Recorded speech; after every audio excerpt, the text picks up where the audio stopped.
Bonjour à toutes et à tous, apprentis hackers.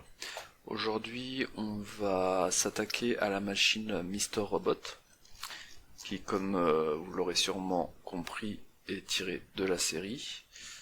Je crois même que c'est écrit dans la description de la machine qu'on devrait voir ces fichiers de ce pas. Voilà. Elle est bien basée sur la série, il y a 3 flags cachés à trouver. On a 2 heures, mais ça devrait être torché en beaucoup moins de temps que 2 heures, je vous rassure. La première étape, comme toujours, hein, quand on n'a qu'une cible et la cible elle n'est pas encore démarrée. Donc la première étape c'est d'attendre que ça démarre. Non, dans la vraie vie elle sera déjà démarrée, mais donc ce sera de faire un scan nmap, voilà, de la cible CTF15, puisqu'on ne sait pas quelles sont les portes ouvertes, services ouverts qui tournent dessus. Donc nmap-sc-sv-p pour tous les ports en TCP, -v pour pas attendre la fin, -t4 pour bourriner un peu, -pn au cas où on peut pas la pinguer, et on est sur la ctf15.rootme.org.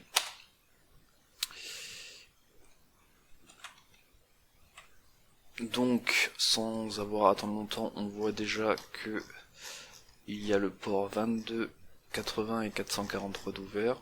Donc comme je l'ai dit dans une précédente vidéo, dès qu'on a le port 80 ouvert, c'est la première chose qu'on va investiguer. Du coup, là ce que j'ai fait, c'est ce que je fais souvent en mission, j'ai 2 navigateurs d'ouvert. Le premier navigateur, Chromium, ça va être pour tous les flux pour lesquels je ne veux pas analyser le contenu. Donc là par exemple RootMe, ou quand je fais des recherches web sur ce que enfin bref, peu importe, dès qu'il y a besoin de naviguer sur internet mais que c'est pas sur la cible, je le fais sur un navigateur à part pour éviter de polluer les logs de burp.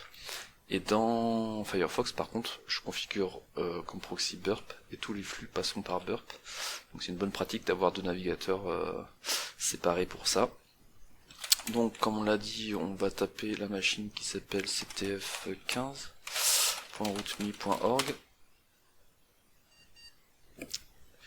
et on tombe sur un site fort joli qui simule un démarrage Linux. On a souvent des sites pas très beaux à attaquer, donc il faut en profiter. Pour une fois, le site est plutôt sympa. Je vous laisserai faire la machine et lire en détail les différentes commandes que l'on peut faire. Mais j'en fais une pour vous montrer un peu. Ça nous envoie sur une vidéo apparemment. The conspiracy they don't know all about. There's a powerful group of people out there that are secretly running the world. I'm talking about the guys no one knows about, the guys that are invisible. Tell me 1% of the top 1% of the guys that fight God without permission. Donc très joli site. Alors, on va commencer par une petite astuce que j'avais déjà fournie dans une précédente vidéo, que là je vais détailler un peu. C'est de regarder le fichier qui s'appelle robot.txt, qui n'a rien à voir avec Mr. Robot. Donc c'est un fichier robots d'ailleurs avec un S, hein, qui est présent sur la plupart des sites web. Et il sert à quoi ce fichier? Il sert à dire au moteur de recherche que l'on ne souhaite pas indexer telle et telle partie de notre site. Du coup, d'un point de vue hacker, c'est intéressant puisque évidemment souvent ce sont des ressources privées, donc on ne souhaite pas être indexé. Si on veut pas les mettre sur un moteur de recherche, c'est que c'est des choses plutôt pas pour tout le monde. Donc ça peut être intéressant. Donc là on a 2 fichiers et après on peut aussi filtrer sur user agent, mais ça c'est moins souvent utilisé, mais ça peut être utilisé, et si c'est utilisé ça peut être des bonnes indications aussi pour l'attaquant. Donc là on a 2 fichiers, le premier case, on l'affiche de ce pas, donc c'est le premier des 3 flags, comme je vous rappelle on a 3 flags cachés, le premier est vraiment rapide à trouver. Et le second fichier qui est dans robots.txt, c'est quoi donc? C'est un gros fichier de 7 mégas que l'on va télécharger et afficher. On va le faire ici, mort. et donc c'est une liste de mots. Donc ça, c'est la seule partie peu réaliste de la machine. Dans la vraie vie, du coup, ce qu'on a plutôt d'intéressant dans un robot.txt, ce sera notamment des DB, toto.db, donc des bases de données qu'il faut évidemment pas indexer d'un moteur de recherche. Et une base de données, quand on peut la télécharger, c'est évidemment très intéressant pour les hackers. Donc, je vous rassure, hein, j'ai tendance à prendre des machines réalistes puisque moi c'est celle que je préfère. Donc, ce sera la seule partie de mémoire sur cette machine qui sera peu réaliste. Tout le reste est réaliste. Alors, donc une fois qu'on a ces deux fichiers, la prochaine étape, donc ce serait effectivement de faire toutes les commandes ici pour voir ce qu'il y a. Mais en parallèle, comme le dit IPv6, c'est très bien d'avoir toujours quelque chose qui tourne en tâche de fond pendant qu'on investigue. Et d'habitude j'utilise Deerbuster, enfin sur une précédente vidéo je vous ai montré Deerbuster, donc là pour changer je vais vous montrer Dirb, qui n'a pas d'interface graphique mais par contre qui est beaucoup plus simple d'utilisation, puisqu'il suffit de faire dirb et la cible, donc c'était f15.org. Et donc ça va brute forcer les directories, donc les répertoires web accessibles sur la racine de ce site. Donc très chouette dans le sens, enfin très apprécié on va dire par les apprentis hackers puisque très simple d'utilisation. Par contre moi j'utilise pas des masses. Pourquoi? Parce que moi j'ai souvent des cibles où faut jouer avec les codes retour HTTP, parce que par exemple elles vont répondre 200 tout le temps ou elles vont répondre des codes HTTP pas forcément 404, et du coup dans ces cas-là Dirb n'est pas forcément adapté.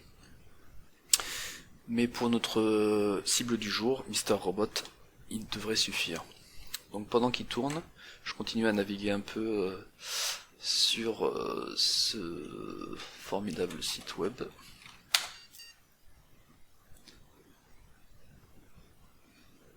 Est-ce que vous êtes prêts pour rejoindre F-Society? Donc là on voit qu'il trouve des choses, un admin, audio, blog. En parallèle, on continue un peu. Qu'est-ce que j'ai pas fait comme mot? Question. On a des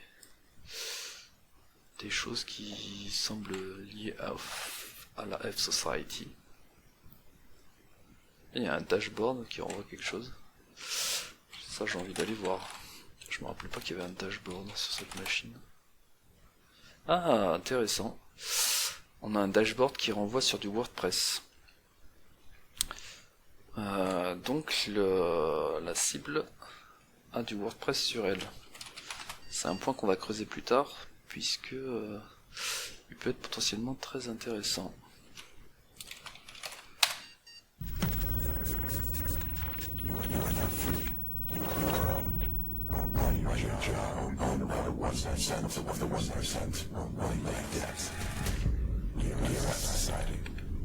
Between June 18th and 20th, take back over $1,000 and give it to you live on Twitch. To delete the debt that holds you hostage, how easy is a code?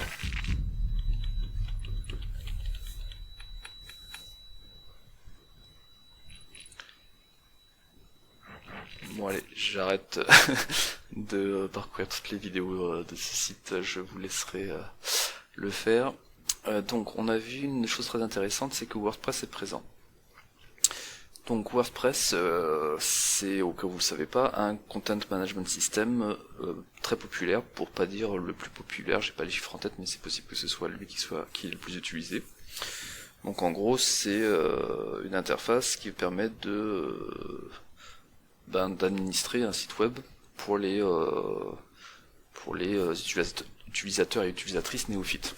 Par exemple, j'ai le souvenir d'avoir formé une amie qui tenait un site web pour c'est une éducatrice spécialisée pour les autistes, et donc elle avait une association pour ce sujet, et donc elle avait besoin d'un site web, et donc je lui avais montré comment ça marche, et ça en est sorti sans problème. Donc comme quoi c'est un bon CMS pour que n'importe qui puisse créer son site web. Alors du coup, WordPress est tellement répandu qu'il y a là même un outil de de hacking dédié pour l'attaquer qui s'appelle WP-Scan. Mais pour cette cible, aujourd'hui, ce sera pas utile de l'utiliser. Par contre, ce qu'on peut faire, c'est regarder... on y était déjà dessus d'ailleurs. Quand on va sur le dashboard, donc ça renvoie, si on regarde un peu l'historique, burp. Quand j'ai fait dashboard, ça a répondu 302, je redirige vers wp-admin. Quand je vais sur wp-admin, ça redirige vers wp-login.php.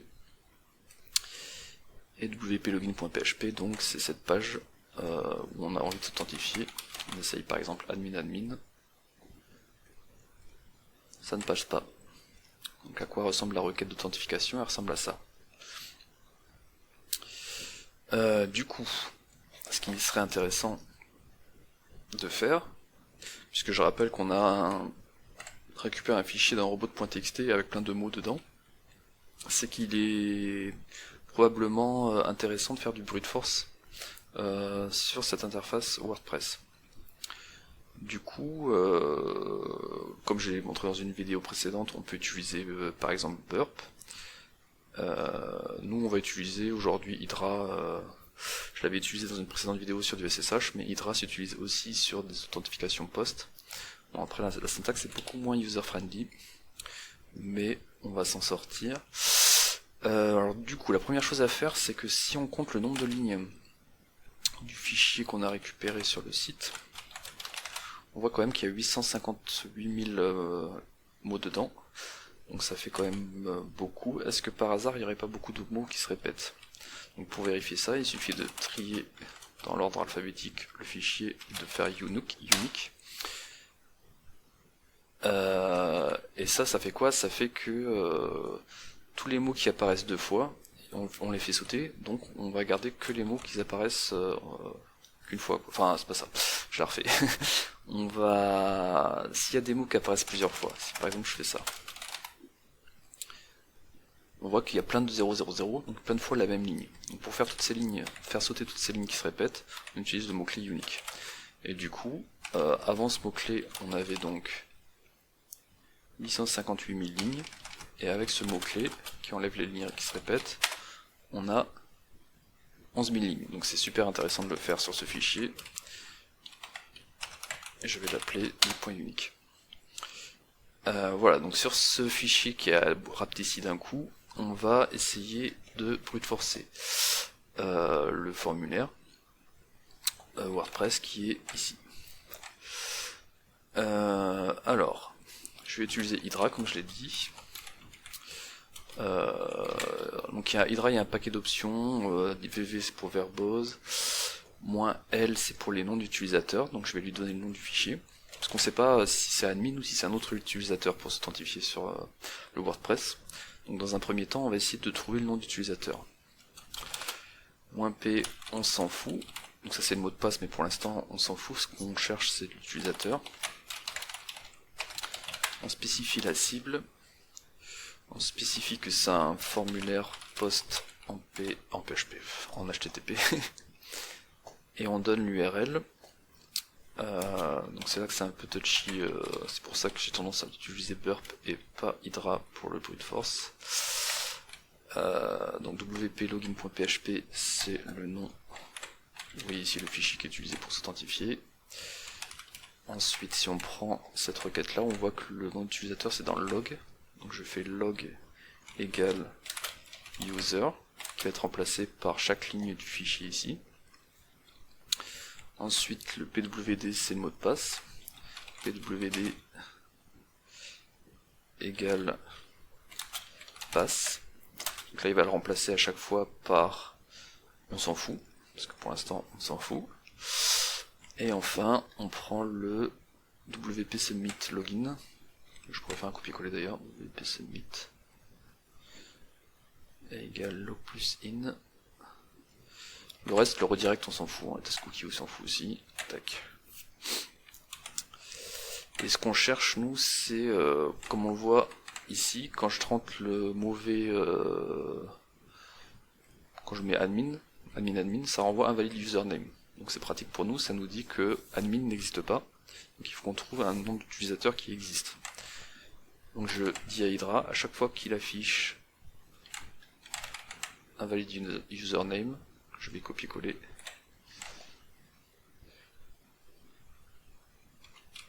Et ben ça veut dire que le mot de passe c'est pas bon, le nom d'utilisateur est pas bon. Je pense que comme ça devrait passer. Testons.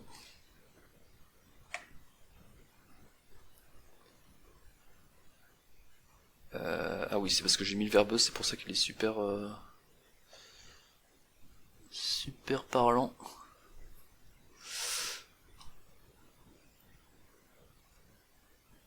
Bon, au moins on voit bien ce qu'il fait en temps réel. Et comme ça peut être un peu long, je vais faire une pause dans la vidéo en attendant qu'il trouve le bon nom d'utilisateur. Donc là ça tourne toujours, il n'a pas encore toujours pas trouvé le nom d'utilisateur. Mais normalement, vu que c'est par ordre alphabétique, je sais ce qu'il doit trouver. Ah, là on voit qu'il y a du vert qui est passé. J'arrête tout de suite le scan, le brute force. Et quand je remonte, on voit, Elliot est un username qui passe. Donc maintenant qu'on a le nom d'utilisateur, on va refaire la même manip, mais ce coup-ci pour récupérer le mot de passe. Donc je vais enlever du coup le verbose qui est un peu trop verbeux.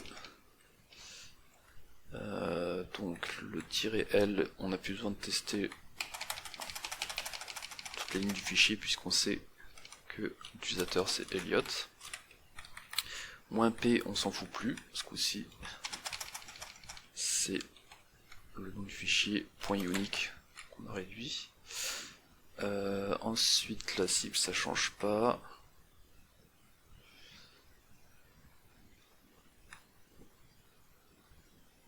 Du coup faut mettre un P majuscule, hein. Quand je mets un petit P c'est que le paramètre c'est le mot de passe, et quand c'est un grand P c'est que le paramètre est un nom de fichier contenant des mots de passe.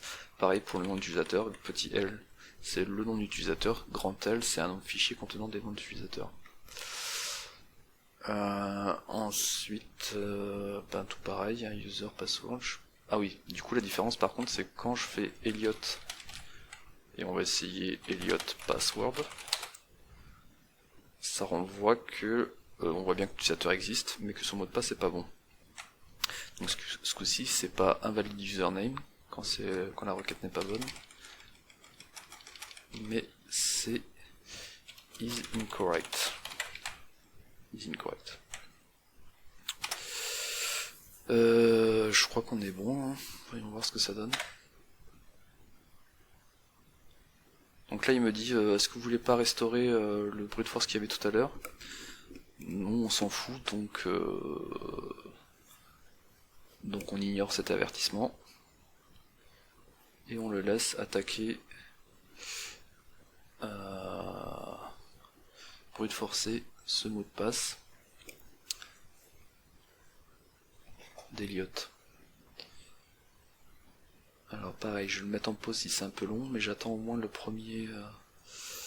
Normalement il affiche de temps en temps un statut pour dire pour combien de temps il en a.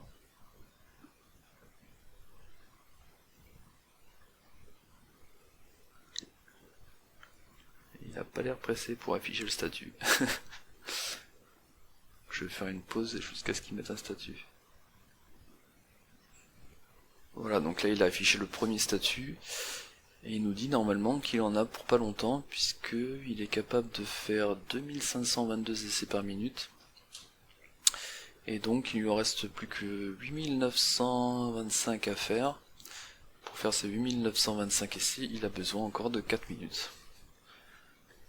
Donc patientons encore 4 minutes, mais vous avez pas besoin, puisque je fais pause. Voilà, donc il a fallu attendre pas longtemps suite à ma pause pour que le brute force trouve le mot de passe de Elliot, qui est donc ER280652. Donc à partir de là, on peut s'authentifier sur l'interface d'administration du site que l'on attaque. Voilà. À partir de là, on pourrait le faire à la main et mettre mon code à la main, mais ce qu'on peut faire aussi, et qui est encore plus simple, c'est utiliser le fameux Metasploit. Donc Metasploit, j'en ai parlé dans une précédente vidéo. Du coup, je vais le lancer, MSF console.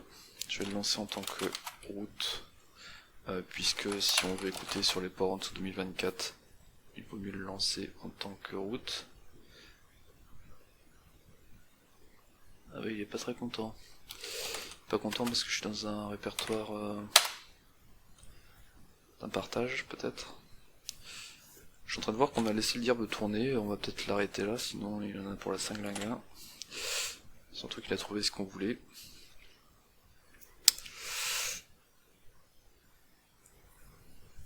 Donc pendant que Metasploit démarre, en même temps il démarre vite, quand on fait un search WordPress, on voit qu'il y a un paquet de modules pour attaquer du WordPress.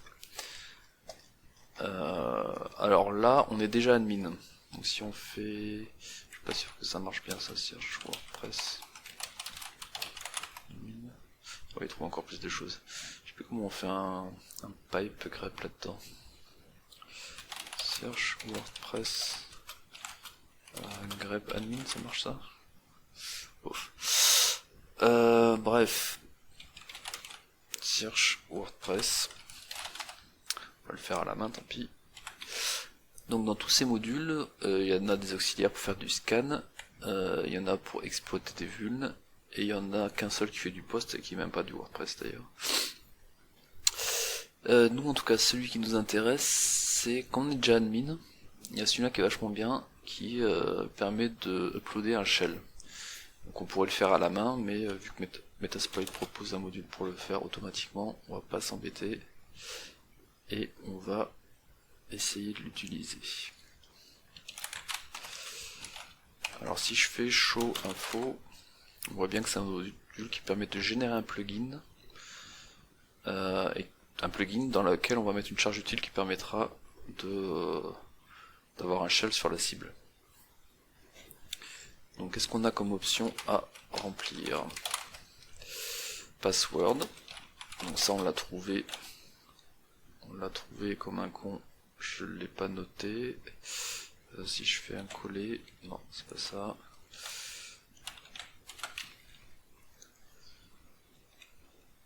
J'aurais dû ouvrir Metasploit sur notre fenêtre.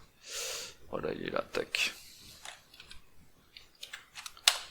Bim. rhost, c'est la cible.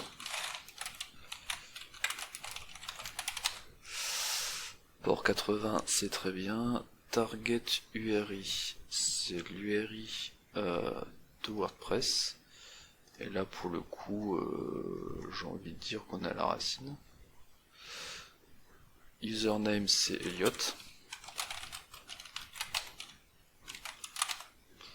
Donc on a rempli tous les champs obligatoires. Proxy, on n'en a pas besoin. SSL, pas besoin. vhost, pas besoin. On voit dans les targets, c'est WordPress ou WordPress, donc ça c'est pas compliqué, on laisse WordPress. Alors du coup par contre il faut choisir une payload, set payload, et moi dans mon cas je peux pas faire du reverse comparé à ce que je fais d'habitude pour pas vous dévoiler mon IP public, donc je vais plutôt faire un PHP, bind PHP, c'est pas mal ça, ou alors je fais un meter-preter bind TCP. C'est encore mieux. On va plutôt faire ça. Donc, une fois que j'ai sélectionné ça, il faut renseigner des nouvelles local port 4444. On va espérer que ça marche. On verra bien. Finalement, ce qui met par défaut, c'est très bien. Ça, c'est bien aussi l'IP cible. Donc, pour rappel, donc là ce que je suis en train de faire, je suis en train d'indiquer à Metasploit les paramètres pour qu'il génère automatiquement une charge utile dans un pack WordPress qui sera uploadé et exécuté sur la cible, qui me permettra d'avoir un shell sur la cible. Donc ça c'est lié à quoi? C'est lié au fait que quand on est administrateur d'un WordPress, on peut modifier je sais plus où c'est parce qu'il y a un paquet de trucs, je crois que c'est là-dedans. Customize peut-être.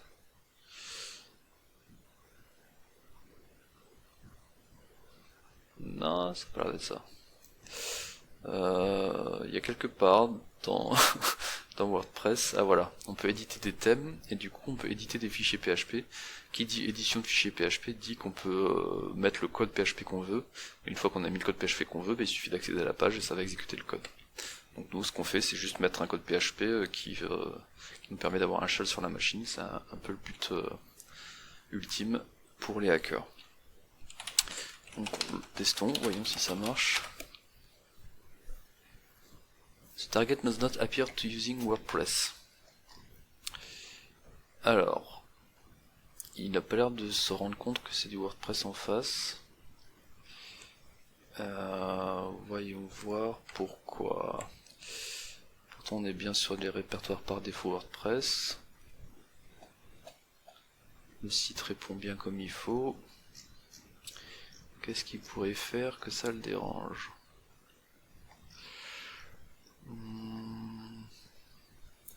Je vais faire une pause parce que je vais peut-être réfléchir pendant un moment. Alors la première piste que j'ai envie de tenter, c'est de spécifier un vhost, puisque WordPress utilise des vhosts, donc peut-être que c'est ça qui le dérange. Option exploit-j. Non, toujours pas. Il y a peut-être une option à la con pour le dire, vérifie pas s'il y a un WordPress en face, fais-moi confiance, il y en a un. Mais je sais pas où c'est.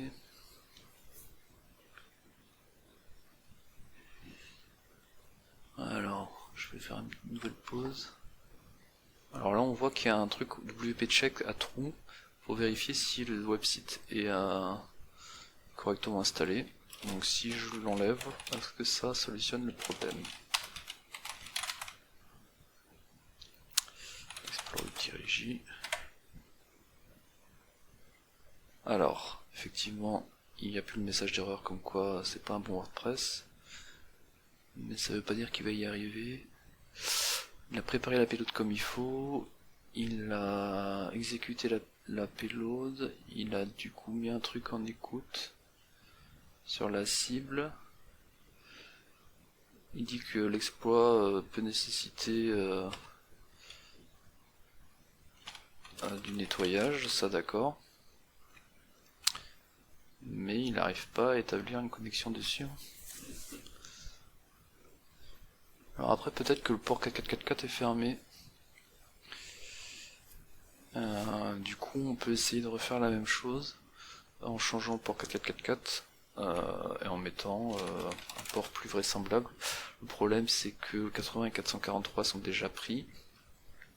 Si on reprend le scan and map du départ, on voit que le 22, 80, 443 sont déjà pris. Donc un qui est souvent ouvert c'est le 53. Donc j'ai envie d'essayer le 53.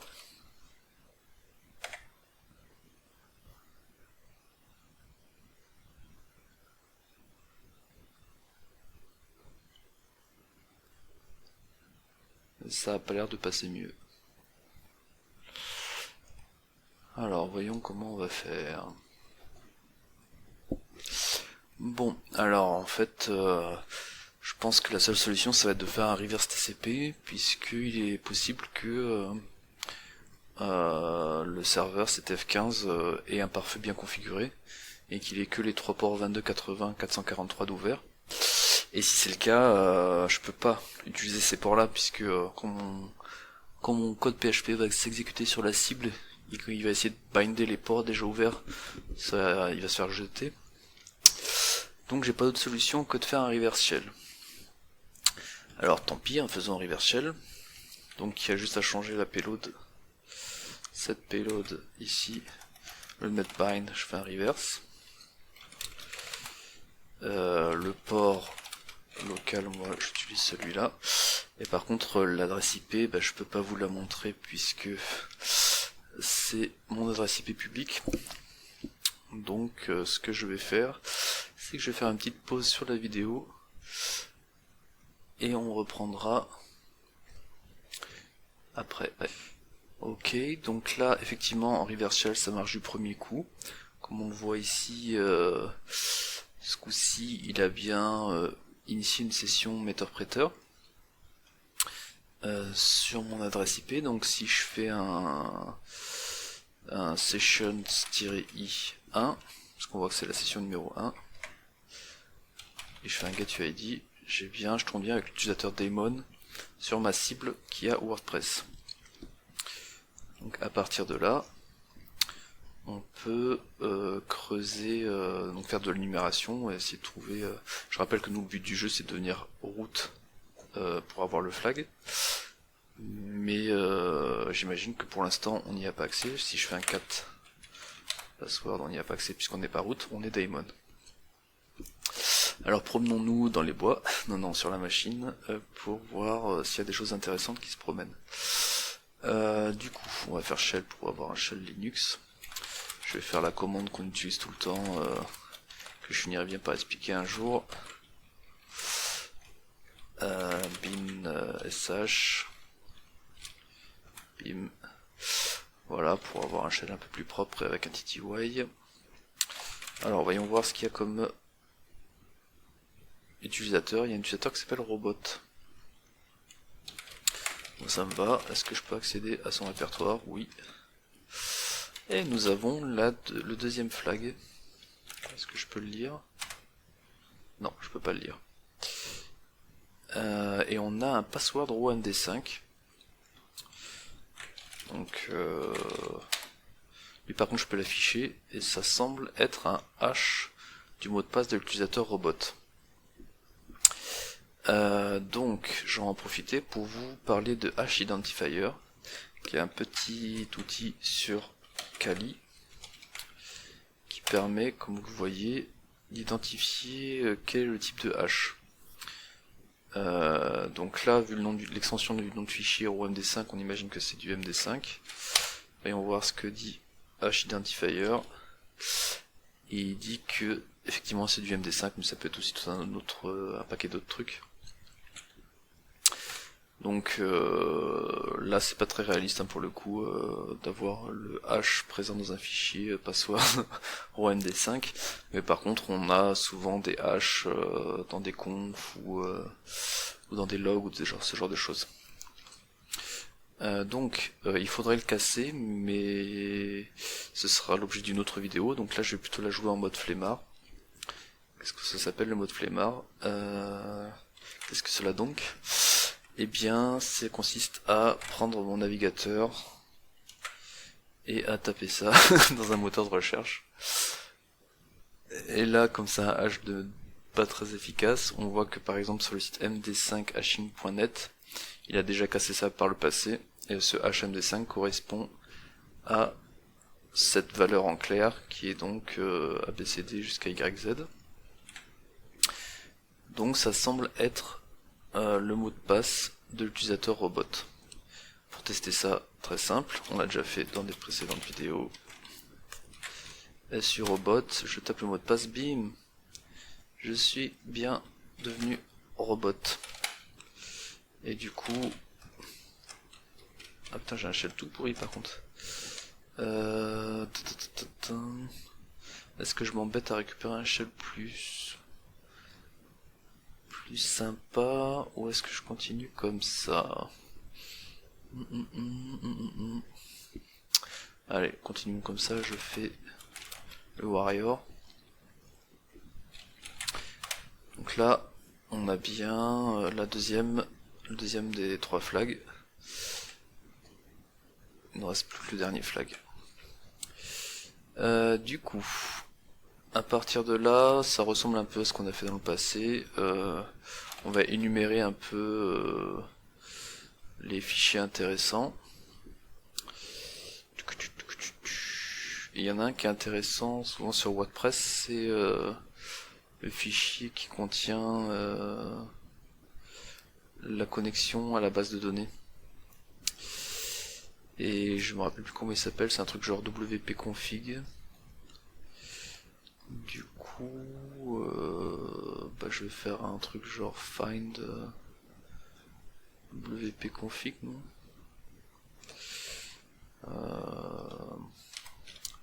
Find slash moins iname wp config, je crois que c'est comme ça, .php, et on va enlever les erreurs. Et j'ai peur qu'il en ait pour 3 ans, et il en a pas pour 3 ans, mais il le trouve pas. Il y a locate là-dessus. Ah, c'est chiant. Locate. Donc ça vous montre un peu, n'existe pas, que quand on a des shells pourris, on galère bien. Mais c'est pas plus mal de rappeler ça.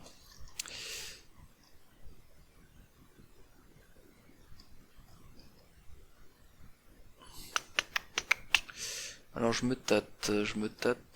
Est-ce que je fais directement un script d'énumération? Je réfléchis. Non, je vais pas faire chier à faire. Je vais faire un peu comme une précédente vidéo. Je vais checker directement les SID. Donc les fichiers qui ont le droit de tourner en tant que route directement et pas en tant que robot quand je les lance. Et là on en a un peu comme la précédente vidéo, c'était le find. Et là celui-là qui pop aux yeux c'est le nmap. Le nmap effectivement ça peut être pratique pour un administrateur de mettre un SUID dessus, parce que comme ça il peut scanner directement les ports en dessous de 1024 sans souci. Mais l'inconvénient c'est que nmap permet de faire de l'interactif. Donc si je lance nmap avec -- interactive, ça m'affiche du coup une invite de commande nmap. Si on fait help, vous voyez qu'on peut faire pas mal de choses. Et il y en a une qui est super intéressante, c'est ça. Donc il suffit que je lance la commande bin.sh. On va faire d'abord whoami pour que vous voyez bien que nmap lance la commande whoami, mais comme nmap a un setuid dessus, il va le lancer en tant que route, donc il affiche route. Et donc il suffit de faire sh, et ça m'affiche un shell qui tourne avec les droits route. Donc si je vais dans slash route, j'ai toujours un shell pourri, c'est le slash route. On voit bien qu'il y a la troisième clé que l'on peut afficher. Et on peut également, si on se loupe pas, afficher le CTC password vu que je suis route. Et donc je peux flaguer cette machine Mr. Robot. Et voilà, Tenflow out la box. Donc les différentes erreurs qui ont été faites par l'administrateur qui ont permis de pawner cette machine, c'était quoi? C'était en 1 d'avoir un mot de passe, enfin d'avoir un fichier qui contient ce mot de passe qui soit accessible par tout le monde, mais même sinon son mot de passe c'était pas ouf. Il est conseillé aujourd'hui d'avoir des mots de passe administrateurs à partir de 12 caractères. Ensuite, sa deuxième erreur, c'était quoi? C'était le fait que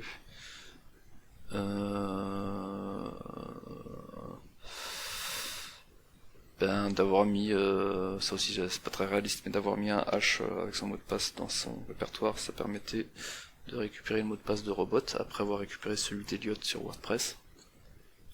Et enfin, la dernière erreur, c'est d'avoir mis plutôt le setuid sur nmap. Ça, il faut pas. Ça permet de devenir route. Donc, petit bonus de cette vidéo, c'est que je vais pas vous le montrer dans la vidéo au cas où il y a des gens qui n'aient pas fini de regarder la série Mr. Robot.